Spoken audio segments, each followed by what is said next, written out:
Hi, welcome to Christine's Corner. I'm so glad you could come back.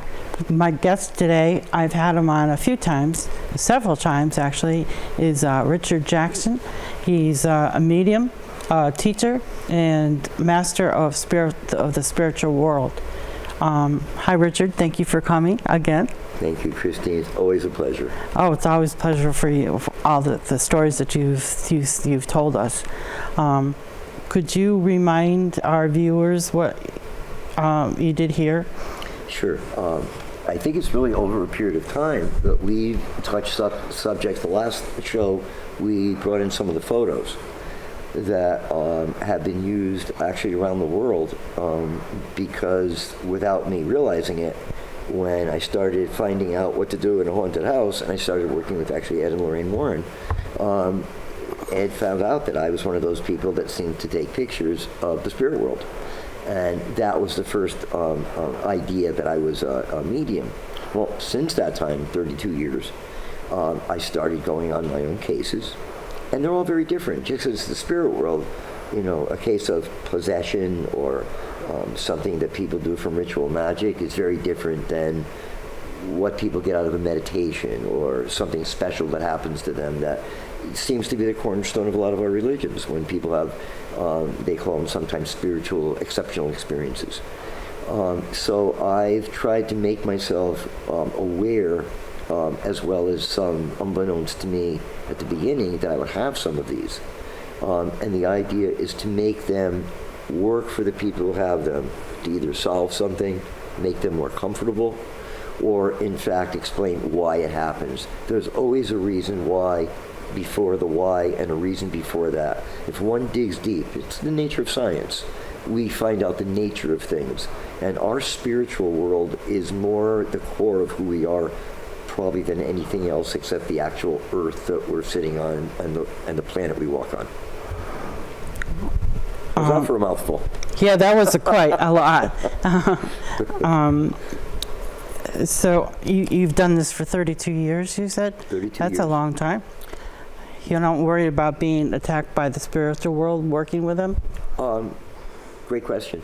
I've been attacked, and my reason for continuing was I was told that the house I moved into was very, very badly haunted in a very negative, dark way with a very strong spirit. And when I was told by people who were the more or less experts at the time, and I think some of them are still recognized that way, this may not stop by you leaving the house. So before I knew that that was possible and knew that that would or wouldn't happen, I took it upon myself and I was urged to stay in this field. So I did, because I realized people are going through things, and if you don't know who to call, and even sometimes if you do, not everybody is right for everyone. So there is room in this field, there certainly is, for things that happen, and sometimes they're obviously spiritual, sometimes they're not obvious at all. So I have, in those 32 years, garnished the kinds of credibility where I've worked with the Smithsonian, I've worked with the FBI, I've worked with police, I've worked with average families, and lately, a lot of therapists and doctors, believe it or not. Oh, the therapists send you their clients to you? The nature of people who go through trauma, and when people have a haunting, sometimes they just see something, they're a little alarmed, they get rid of it, they live with it. But to some people, it's a little more impactful. And sometimes there's a precursor to why it happens. It may have to do with something on the land, in the house, something that has been said by somebody. Ritual magic and prayer all can do things, good and bad. And I realized that if I stayed in this field, it is something that I have to learn, and I did, how to help people get through things. Because a lot of times, certain things are more likely to happen to people who are sensitive, people who've been abused, people who are searching for things and try to do things on the quick without the real knowledge. Like there's people who've come to me who thought it was a great idea to go out with their friends and take pictures in the cemetery while they were having a couple beers. Not a good idea. And why? So I had to learn how to be all things to all people, because the range of spiritual events has to do with the very basis of World War II, for crying out loud, to the average hauntings, to Casper the Ghost. All of that stuff has a lot of origins that are in the spirit world. Do you bless yourself before you do these? I do. I ask for whatever help. I assume I have it. I like to have blessed objects around me, but I don't rely on them. So if they're not there, I'm feeling, like, wow. It's like going out in the winter without a coat. Right. No, it's a matter of you could be as prepared as you can, and one of the ways of being prepared is to realize you could never be too prepared, and to just, you got to go with the flow. You got to realize that you're probably going to have an inkling on what to do just from your own experience, and to trust that. Now, you've told us before you've done exorcism. Yes. That's where I would worry about. Yes. That Yes. coming through to you and not me leaving too. your body. And if you want just a little, without trying to be a creator of headliners, so to speak, because I like to do things realistic, because if you talk them soft pedaling, and if you talk them that they're like yellow journalism, that, something happened that wasn't quite that bad, you lose credibility. But the most important thing is that I dare not lose credibility with myself. So there's lots of cases where a spirit will affect people. It's usually going to be the house is infested, or something needs help. Sometimes people imagine some things too, but other times it's called oppression. People are literally oppressed. Before I ever got involved in this work, 7 years before, I had a case of oppression in an old house I lived in. I don't know if the old was the reason, but that made a lasting impression when I started doing the work, realizing what in fact happened. That had a lot to do with drugs. I was in a house that, being young at the time, I was in my 20s, and the people who had been in the house before had actually been good people who became addicts, and they were doing a lot of a certain kind of a drug. One died of a car accident, one died of a disease over the course of a few years. Then I moved into the house. Well, for whatever reason, I started getting attracted to the drugs that they used in a very excessive way. And it was somebody, friends of mine, who literally took me away, and I went to Jamaica and met an older man who was known as kind of a holy man, and he recognized something, and whatever happened, I never did it again. But I realized I dodged the bullet. And since then, I've been able to sometimes help people who can't stop doing something in an addiction. It might happen, one of these cases might come every year or two. But, these are after many years. There's been several people that could not stop doing whatever they were doing because there is a spirit attached or near them wanting them to do whatever it is, that they vicariously get high through them. And I help if I can. I was successful most, but not all the time. Help that spirit get away from the person and move on. And it was amazing. The person then was able to walk away, quit. Very good. Yeah. Very good. So why did you continue the work? Because it was something where I tend to like, I always want to do something that needs to be done.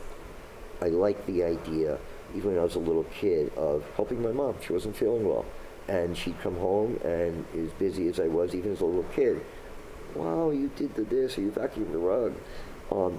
And I realized how much I adored the people who helped me and offered to help me in that first transition of being an investigator, first a victim, then an investigator, and then on my own. And I realized I should give it back. My life could have gone one way and it went another.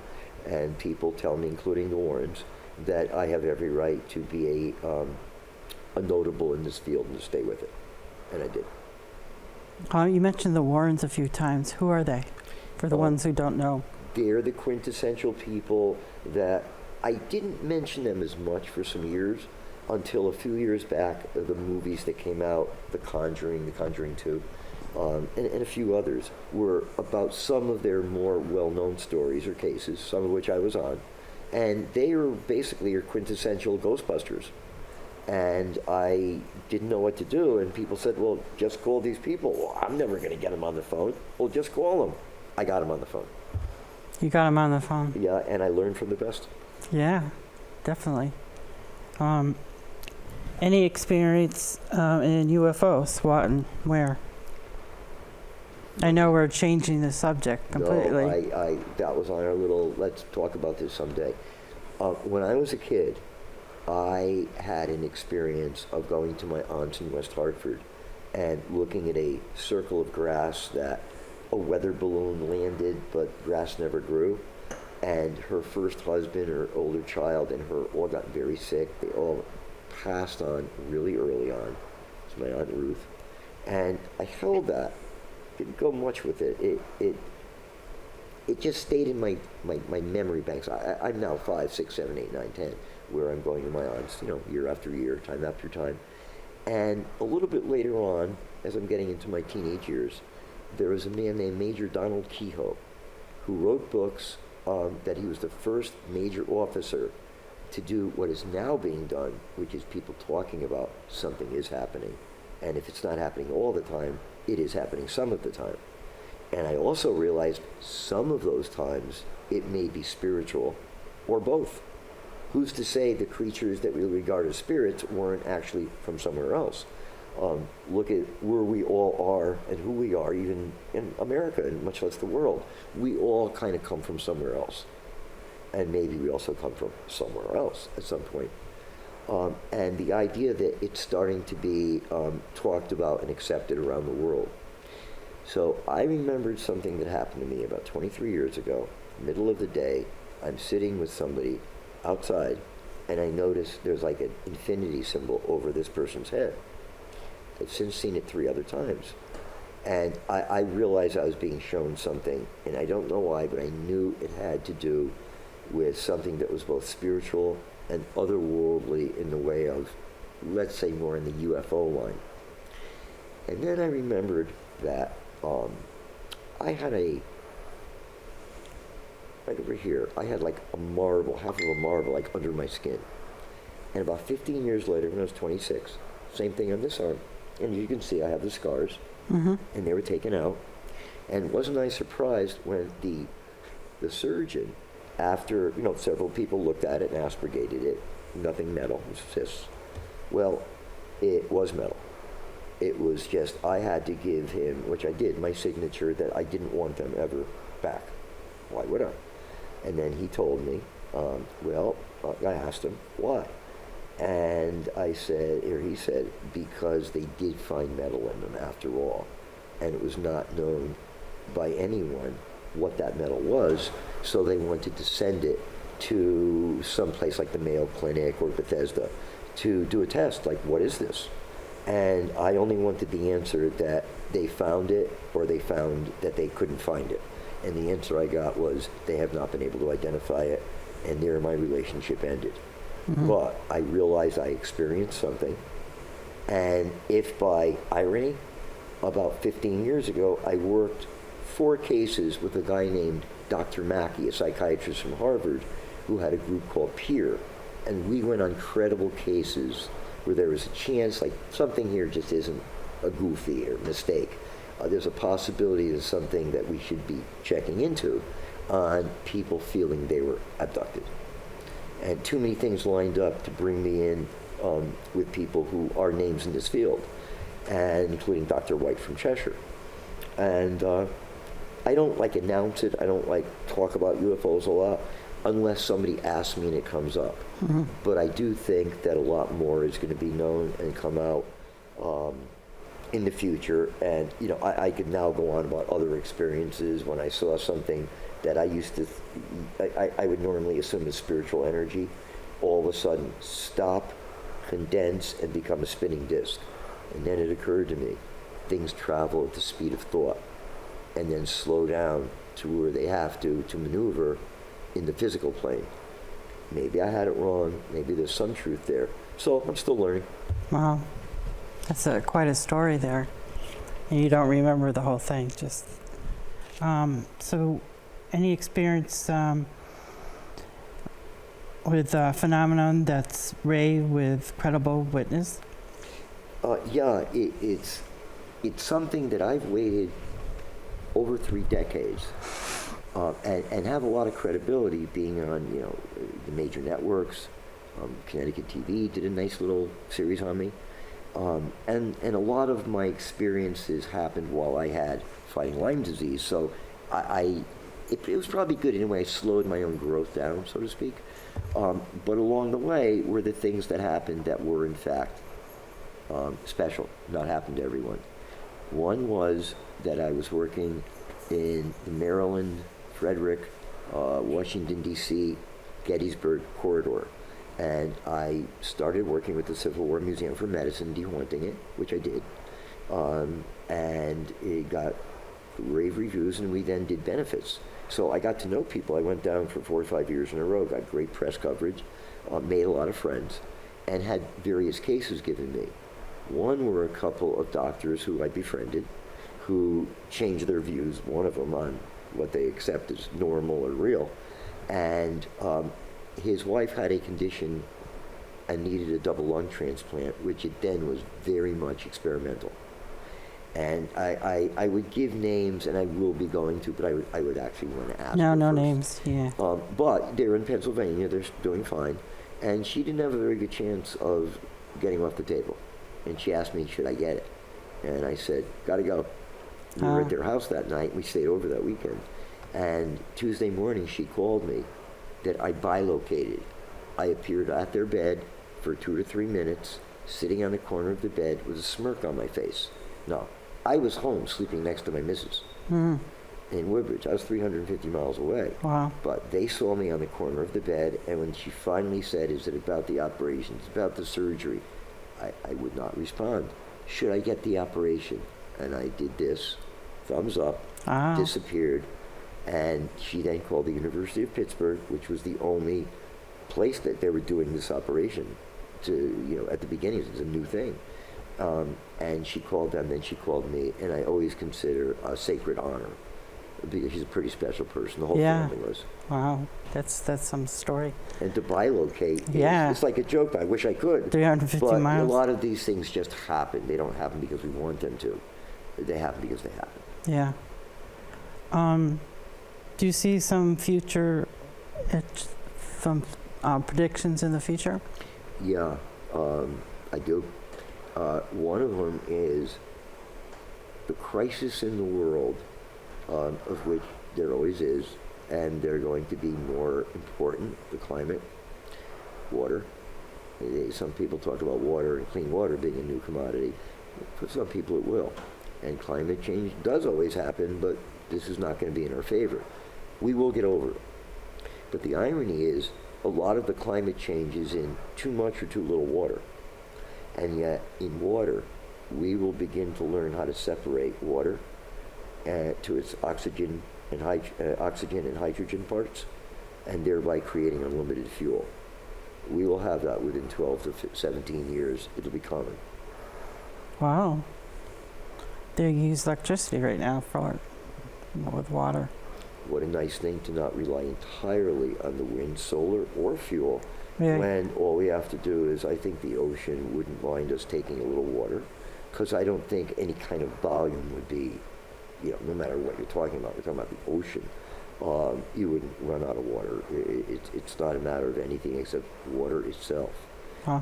And the interesting thing is the new characteristics that scientists are discovering about water, which I want to, as a person educated in science, I want to be in touch with some of the people of name who are working with water, because some of the things that are being found about water are, they leave the word incredible far behind.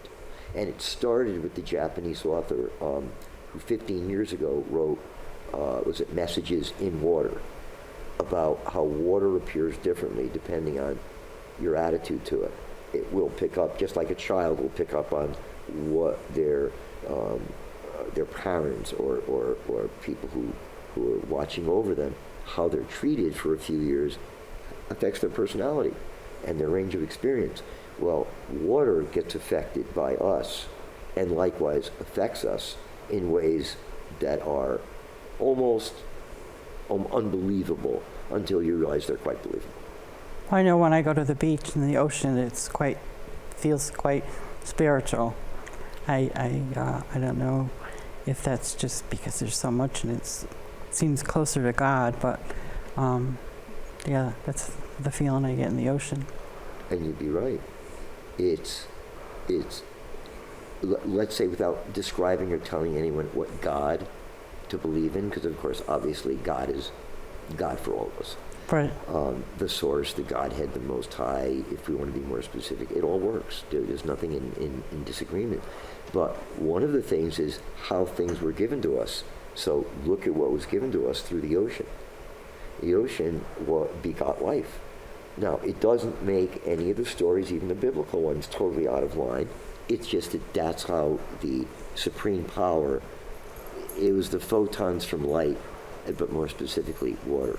Because there's places where there is no light, but there's life anyway because there's water. Oh, very interesting.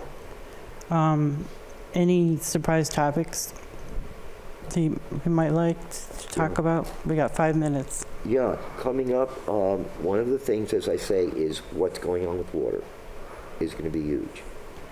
The other thing that's going to be, I believe, again, to use the word huge, is I think the idea of frequency and vibration is going to start to become the explainer and the teacher that we can start to understand that the same thing, whatever that is, in a different frequency, or something, let's use the word frequency, or let's use the word pitch, or intensity, just like a radio. A radio sits on a dashboard, for example, but it depends on where we turn the dial, and not just the dial, where do we turn to? Is it FM? Is it AM? Is it shortwave? Is it the weather? Is it what frequency are we turning into? And that we can change frequencies. We're discovering that in medicine, that certain frequencies will kill viruses, some, not others, and we're at the dawn of that very career. And it happens with, for example, there's colors in this room right now that you and I would both describe as pretty good looking. We have a green chair there, we have a couch, we have the kind of gray-blue rug, we have your, blue, my green shirt, the red exit sign, okay? But there's other colors we've never seen, because there's nothing we can compare it to, because we don't have the things, the cones and rods in our eyes that are what perceives the color. But there will be something way, or we will develop a way, where we will break down not just what we might call incandescent or the light of hydrogen photons, which is the light we see, the spectrum, but like a dog hearing a whistle and we don't. There's colors we've never seen before in the ultraviolet, in the microwave, in all these different categories. And you change the intensity, you change results depending on what you're using it for. Good example, radiation. It can give you cancer. It can cure you from cancer in some cases. We're going back to Madame Curie and the X-rays. So we're going to deal a lot with frequencies, and some of that is going to be about water, and color, and sound. Uh-huh. It's going to be our saving grace. Our science will not be the death of us.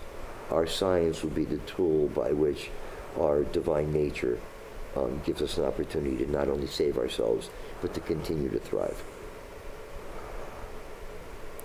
Wow. Very interesting every time you come on. I thank you for coming. And I'll see you again soon, I hope. I mentioned something to you, and I'm letting people know, but they'll find out through my lists and media. But I'm going to start podcasting a few things on a more regular basis, as well as the few people that I honor and that honor me as guests. I hope we do more shows. But I am going to do something about truth. Truth. Because truth is something that it's a relative, nature of things. Like if you're looking at a glass, is it a cylinder, is it a circle? But, notwithstanding, some things are true and some things are not true. We're told they're true, but they're not. And what does that do to us? How does that throw us off? How does that affect us spiritually? And I think the truth is ultimately all that matters. Because other than the truth, what do we have? Right. And it's going to be called the freaking truth. The freaking truth. Because there's your view, their view, my view, the other view, and the freaking truth. And that's freaking, with an F-R-E-A-K. Right. And because people speak in the vernacular a lot. And if it helps one person, great. If it helps a million, even greater. Yeah. Do you have a website that people can get more information from? Yeah, from you? I still have my website that I am going to revamp, but it's been around and people go to it and reach me. It's under richardpjackson.com. Don't forget the P, right? Richard P. Otherwise, who knows what Richard Jackson would get. Right. Well, thank you again. Thank you again for coming. And please come on us soon. And thank you for tuning in to Christine's Corner. We'll see you again soon. Love you. Thank you, everyone.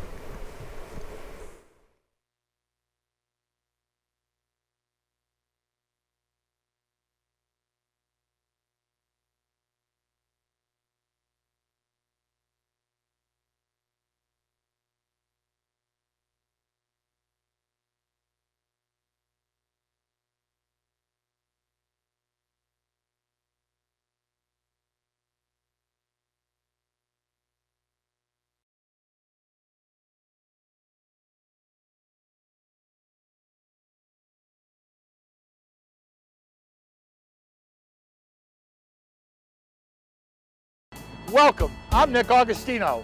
I'd like to welcome you to the Clam Box, where we do seafood our way. We got lobster roll, fried clams, fish and chip, fried shrimp, and our famous onion rings. We put a lot of precaution into the safety for you and your family. Not only do we use plexiglass at the cash register and sanitizer, we all wear gloves and we all keep a 6-foot distancing, and everybody must wear a mask. We carry all the options. We got DoorDash, Grubhub, Uber Eats, and of course, we got curbside where we bring it right to your car. Online ordering is available at clamboxnewbritain.com or by calling us at 860-357-3118. The Clam Box, 586 West Main Street, New Britain.